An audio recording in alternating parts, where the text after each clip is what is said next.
Judges chapter 21. Getting wives for the men of Benjamin. At Mizpah, the men of Israel made a promise.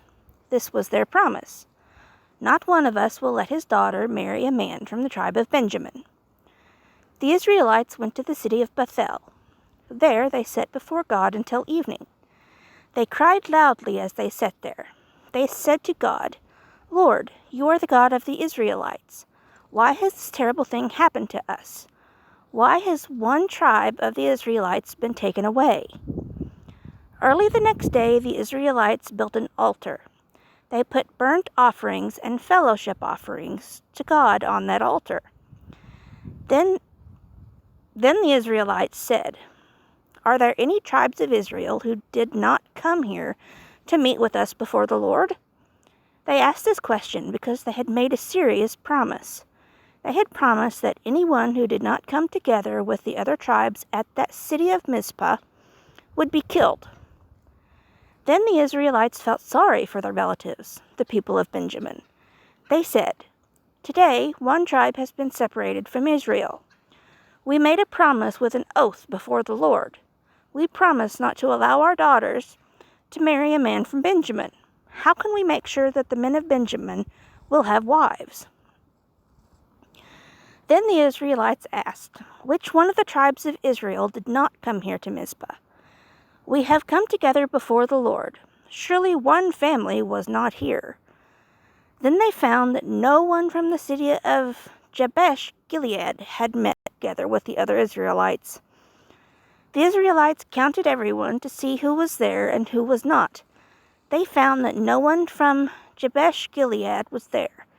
So the Israelites sent 12,000 soldiers to the city of Jabesh Gilead.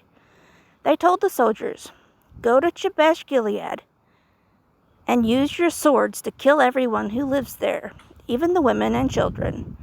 You must do this. You must kill every man in Jabesh Gilead and every woman who has had sexual relations with a man. But do not kill any woman who has never had sex with a man." So the soldiers did these things. The 12,000 soldiers found 400 young women in the city of Jabesh Gilead who had never had sex with a man. They brought these women to the camp at Shiloh in the land of Canaan. Then the Israelites sent a message to the men of Benjamin. They offered to make peace with the men of Benjamin. The men of Benjamin were at the place named the Rock of Rimmon. So the men of Benjamin came back to Israel. The Israelites gave them the women from Jabesh Gilead who they had not killed, but there were not enough women for all the men of Benjamin. The Israelites felt sorry for the men of Benjamin. They felt sorry for them because the Lord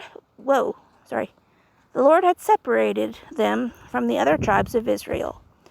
The elders of the Israelites said, "The women of the tribe of Benjamin have been killed. Where can we get wives for the men of Benjamin who are still alive? The men of Benjamin who are still alive must have children to continue their families. This must be done so that a tribe in Israel will not die out, but we cannot allow our daughters to marry the men of Benjamin. We have made this promise. Bad things will happen to anyone who gives a wife to a man of Benjamin. We have an idea. This is the time for the festival of the Lord at the city of Shiloh. This festival is celebrated every year there. The city of Shiloh is north of the city of Bethel and east of the road that goes from Bethel to Shechem, and it is also the south of the city of Lebonah." So the elders told the men of Benjamin about their idea. They said, "Go and hide in the vineyards. Watch for the time during the festival when the young women from Shiloh come out to join the dancing. Then run out from where you are hiding in the vineyards. Each of you should take one of the young women from the city of Shiloh. Take them to the land of Benjamin and marry them. The fathers or brothers of the young women will come and complain to us, but we will say, 'Be kind to the men of Benjamin. Let them marry the women. we could not get wives for each of them during the war, and you did not willingly give the women to the men of Benjamin, so you did not break your promise." So that is what the men of the tribe of Benjamin did.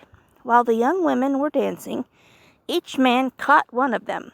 They took them away and married them. Then they went back to their land.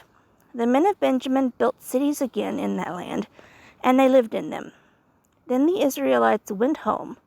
They went to their own land and tribe. In those days, the Israelites did not have a king, so everyone did whatever they thought was right.